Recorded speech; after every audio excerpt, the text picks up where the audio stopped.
Hello everyone, and welcome back to the channel. This is David. Before we jump into tonight's story, please remember to take a moment to like this video and subscribe. Your support is what makes all of this possible. And I am so grateful for each and every one of you. I hope you're ready for a truly captivating tale. Tonight, I want to take you deep into the primal heart of one of America's last great wildernesses. We're going to a place of profound, wild beauty and equally profound, ancient mystery, the vast, murky swamps of the Atchafalaya Basin in Louisiana. Just hearing the name evokes a certain feeling, doesn't it? A sense of isolation, of a place teeming with ancient life and secrets that have been swallowed by the cypress trees and dark, mirror-like water. Beneath its rich, untamed, and often brutal beauty lies a world of folklore, superstition, and chilling tales of the unknown. The story I am about to share comes from a young woman named Abigail. She lives in a small, remote town on the edge of the basin, a place the locals call 11th Bend. It is a story about her father, a piece of haunted land, and the terrifying entities that dwell within the swamp, the kind of primal, territorial spirits whispered about in the folklore of ancient fears. Untamed places all over the world. Let's begin. Abigail's story starts about 15 years ago, around 2008. Her family was living in the kind of extreme poverty that grinds you down to the bone. Life in the deep bayou was incredibly difficult, a constant struggle against nature and circumstance. Her parents, John and Maria, worked as hired hands, their bodies weathered and worn, taking any job they could find to make ends meet. Their primary source of income was working on local rice farms, a back-breaking, sun-scorched job that barely paid enough to keep food on the table and send Abigail's younger brother to school. Seeing that the farm work wasn't enough to pull them from the brink, John took on a second job at a building supply store in town. He had only been there for a short time when disaster, sudden and merciless, struck. One afternoon, he was helping another worker load heavy bags of cement onto a large, wheeled cart. John was positioned at the back of the cart on a steep ramp, his body braced to steady it, while the other man stood on the cart itself, stacking the 100-pound bags one by one. Suddenly, the other man lost his footing and let go. The heavily laden cart, now a multi-ton projectile, shot backwards down the ramp, directly at John. He tried to leap out of the way, but it was too fast. The heavy, solid steel wheels rolled over his foot, crushing it completely. From the ankle down, the bones and flesh were mangled into a single, unrecognizable pulp. The injury put him out of work indefinitely. He was bedridden for a long, painful time, and the family's already precarious financial situation became utterly desperate. With John unable to work either job, the entire weight of their survival fell on his wife's weary shoulders. A few months into his recovery, an older neighbor, a kind, weathered man named Mr. Miller, came to visit. Seeing John's predicament, the despair in his eyes, he made an offer. "John, your foot is still too busted up for hard labor," he said, his voice gentle. "But it looks like you can get around a bit now. I have an idea. Why don't you come out on the pirogue with me at night? We can set trot lines together. You won't have to do much walking. You can just sit in the boat and help me bait the hooks. Whatever we catch, our wives can sell at the market in the morning, and we'll split the money. It's better than nothing." John agreed immediately, a flicker of hope in his tired eyes. It was the perfect solution. He could contribute to the family's income without putting any strain on his injured foot. Once his foot had healed enough that he could hobble to the water's edge, the two men began their nightly ritual. Every evening around 5 p.m., after Mr. Miller had prepared the bait and lines, they would paddle their small, flat-bottomed boat deep into the winding, black waterways of the Atchafalaya Basin. The swamp was teeming with life. The freshwater bayous were full of catfish, and many of the local men, tough as cypress knees, made their living this way. John, having grown up in the swamp, he had heard countless ghost stories and strange tales from the other fishermen, tales of the few followed, the will-o'-the-wisp that lured men to their deaths, of spectral women in white who haunted the lonely banks. But he was a hard, practical man, not given to superstition. He didn't fear the dark, and he certainly didn't fear ghosts. "You're not scared coming out here with me, are you, Mr. Miller?" asked him one night, the lantern light casting long, dancing shadows on his face. John just laughed, a rough, hearty sound that echoed across the water. "Scared? Of what? I am not even scared of the devil himself, let alone a few swamp spirits." Their trips together were peaceful and profitable. The money they made helped the family stay afloat. After some time, John's foot was fully healed, though it would never be strong enough for the punishing demands of heavy labor again. He had saved up a little money from the fishing, so he decided to strike out on his own. He bought a used pirogue, fashioned his own hooks and lines from scraps and wire, and began his new life as a full-time fisherman. Though he and Mr.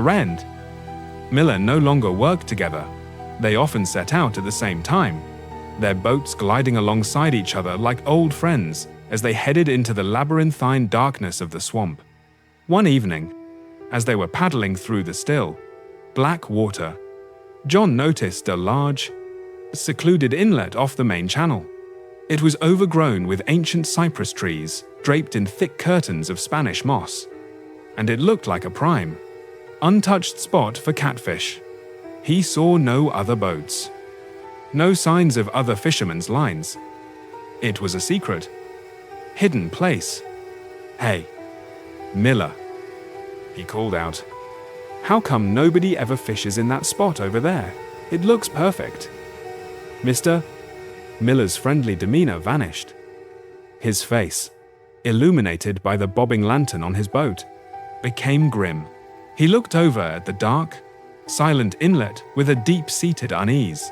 "You stay away from there, John," he said, his voice low and serious. "That place is bad medicine. Every man who's ever set lines in there has come back with a story that'll make your hair stand on end. They all say it's haunted, cursed. Nobody goes in there anymore." Anyone else would have heeded the warning, but John was different. His stubbornness was as deep-rooted as the cypress trees. The fact that no one else dared to go there didn't scare him, it excited him. He wasn't thinking about ghosts, he was thinking about all the big, fat catfish that must be swimming, undisturbed, in those forbidden waters. The first night he paddled into the forbidden inlet, a profound, almost unnatural silence greeted him. Nothing happened, and the fishing was incredible. It was as if the fish were jumping onto his hooks, a bounty beyond his wildest dreams. He returned home with a massive haul for his wife to sell, his boat sitting low in the water. The second night was the same, peaceful and bountiful. He felt vindicated, laughing to himself about the superstitious old men. But on the third night, the swamp decided to show him why the others stayed away. He had finished pulling up his lines around 4 a.m., his boat once again filled with fish. As he was paddling back out of the inlet, the first hints of dawn painting the eastern sky a bruised purple, he noticed a large, lush patch of alligator weed growing near the bank. The shoots looked tender and fresh. He figured he'd cut a few bunches to take home for dinner. As he steered his pirogue closer, he noticed something strange, something impossible. The tops of the plants were swaying back and forth, rhythmically, all in the same direction, as if an invisible hand were brushing over them. He looked up at the towering cypress trees around him. The leaves and the hanging grey moss were perfectly, unnaturally still. There wasn't a breath of wind.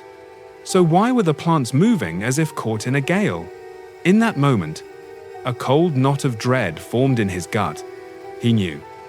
He was being warned. He didn't cut any of the weeds. He just dug his paddle into the dark water and headed for home as fast as his arms could carry him. He told Mr. Portin, a miller, about the experience the next day, framing it as a strange, unexplainable event. Mr. Miller just shook his head slowly, his eyes full of a sad, knowing pity. "I told you, John, that place is haunted. The lucky ones just get a little spooked. The unlucky ones, they say the spirits follow them home, drive them mad." But John was a stubborn man. The lure of the incredible fishing, the promise of a better life for his family, was too strong to resist. The next night, he went back. And this time, the haunting was far more direct, more violent. He was sitting in the front of his pirogue, baiting a hook, his boat pulled up alongside a thick stand of cypress trees that grew right out of the water. He was concentrating on his task when he heard a rustling sound in the branches directly above him, like a strong wind was whipping through them. But again, the air was as still and heavy as a shroud. Just as he was about to cast his line, he saw it. A large, solid black mass dropped from the cypress branches. It wasn't an animal. It wasn't a log. It was just a shape of pure, featureless black. It was heavy, and it fell with incredible, unnatural speed, landing with a loud, sickening thud on the empty rear end of his pirogue before immediately plunging into the water. The impact was so forceful that the front of the boat, where he was sitting, was thrown up into the air. The black mass had to have been heavier than he was to do that. When it hit the water, it sent a wave of lily pads and duckweed flying outwards in a perfect, wide circle. The pirogue nearly capsized, tipping so far that murky water sloshed over the side. This time, he felt a genuine, sharp spike of fear. He yanked his remaining lines from the water, not caring if he lost them, and paddled out of that inlet as if his life depended on it, his heart hammering against his ribs. And yet, unbelievably, he went back the next night. "There's no one braver or more foolish than my father," Abigail wrote. He decided to avoid the spot of the previous hauntings and paddled even deeper into the forbidden territory, convinced he could outsmart whatever was in there. For a while, things were quiet. Then, in 2009, a strange event took place in their small community. A local couple organized a protest, demanding that the state government, which owned much of the undeveloped swampland, redistribute some of it to the poor, landless families in the area. The protest grew, and after some time, the state acquiesced. They announced a lottery system. Any low-income family without land could enter a drawing to receive a deed to a parcel of undeveloped state land deep in the basin. John's family, being among the poorest in the parish, was eligible. The day before the lottery drawing, John went out for what he intended to be his last night of fishing in the haunted inlet.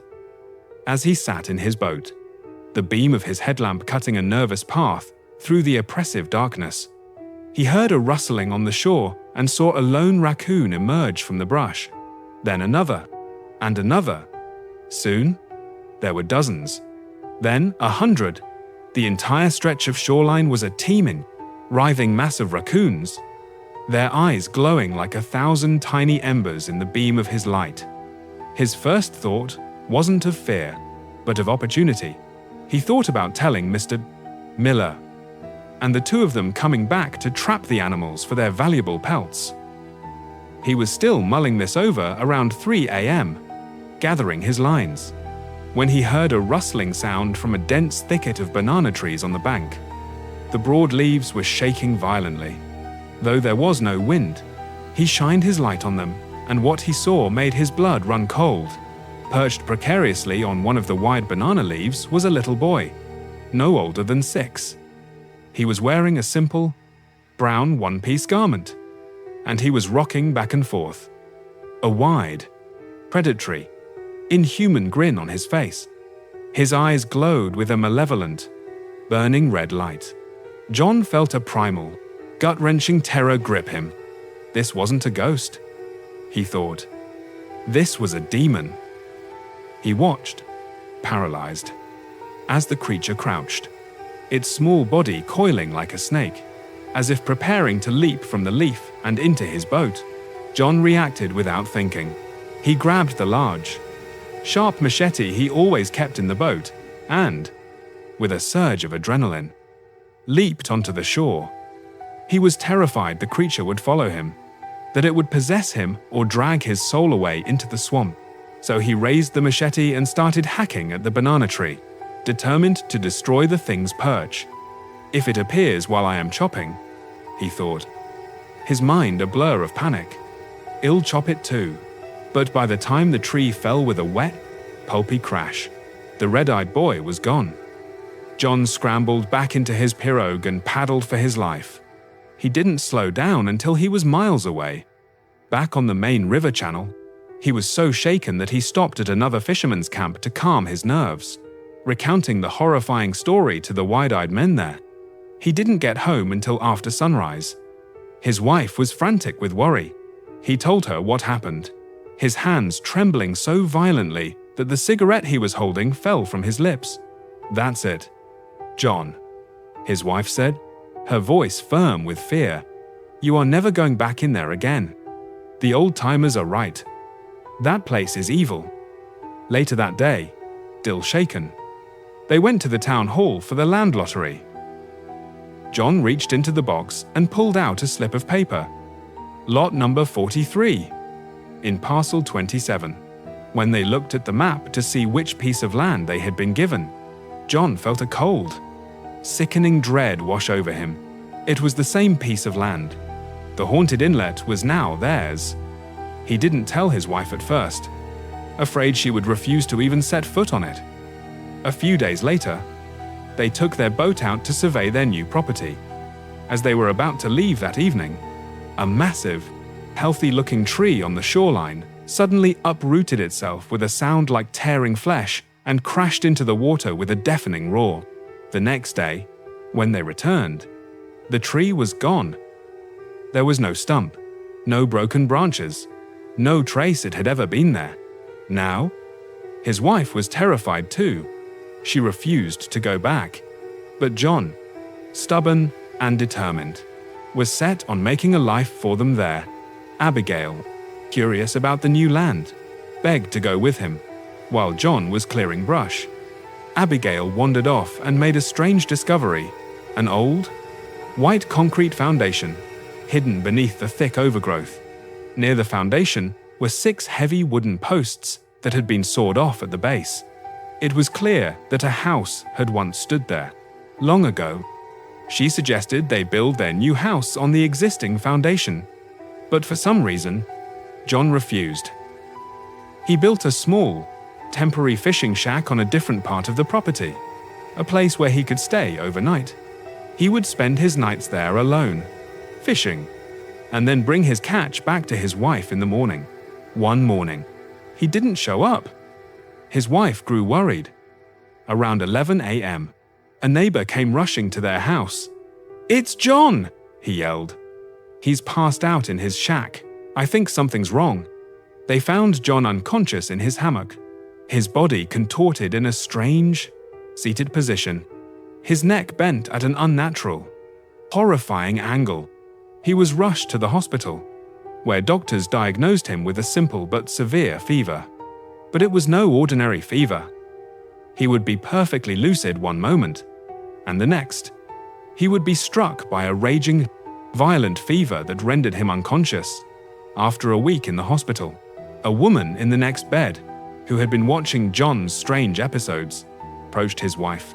"Ma'am, I don't think your husband is sick," she said quietly. "I think he's been hexed. I know a healer, a traiteur, if you believe in that sort of thing. I can take you to him. I think he can help." Desperate, John's wife went to the old Cajun healer. The moment she walked into his small, herb-scented home, before she could even say a word, the healer looked at her with knowing eyes and asked, "Let me ask you this. If someone came onto your property, built a house without asking, and then started cursing at you, how would you feel?" He then told her plainly, "Your husband built his house on another man's land, a spirit's land. He didn't ask permission. And when the spirit tried to warn him, your husband cursed at him. The spirit is angry. Go home. Make a full meal as an offering, and tear down that shack. Give the spirit his land back. Then, the sickness will go away. When she got back to the hospital, she asked John if he had done anything to anger a spirit. John, pale and weak, finally confessed. He told her that every night in the shack, he would dream of a young man trying to chase him out, yelling, "This is my house! Get out!" John, in his stubborn pride, had ignored the dreams. The morning he collapsed. He had returned from fishing to find his shack in disarray, pots and pans thrown everywhere. His bag of salt and rice missing. Thinking it was local kids playing a prank, he had stood in the middle of the shack and screamed a string of violent, profane curses, threatening to break the necks of whoever had trespassed on his property. A few moments later, he felt dizzy, lay down in his hammock, and woke up in the hospital. They did exactly as the healer instructed. As they were dismantling the shack, another old neighbor, Mr. Henderson, came by. "I knew this would happen," he said, with a sad shake of his head. "I saw you building this place up, but you'd already put the posts in, and I didn't have the heart to tell you." He then told them the full, tragic history of the land. The concrete foundation belonged to the previous landowner, who had abandoned the property after his son and new daughter-in-law were terrorized by a spirit. The young woman had gone outside one night and seen a woman in a white dress, swinging in a hammock strung between two cypress trees across the water. The couple fled that night and never returned. And right next to that foundation, Mr. Henderson revealed, was the unmarked grave of a young man who had died on the property many years ago. His family had moved his body, but his restless, angry spirit remained. John and his wife abandoned that cursed piece of land. They built a new home elsewhere, and their lives slowly returned to normal. The hauntings stopped, and the strange sickness never returned. But the terrifying memories of what lurks deep within the Atchafalaya Basin would stay with them forever. And that brings us to the end of this incredibly chilling story from the swamps of Louisiana. Thank you all so much for listening. Before you go, please don't forget to like, subscribe, and leave a comment below with your thoughts. I look forward to seeing you all again for our next story. Until then, take care.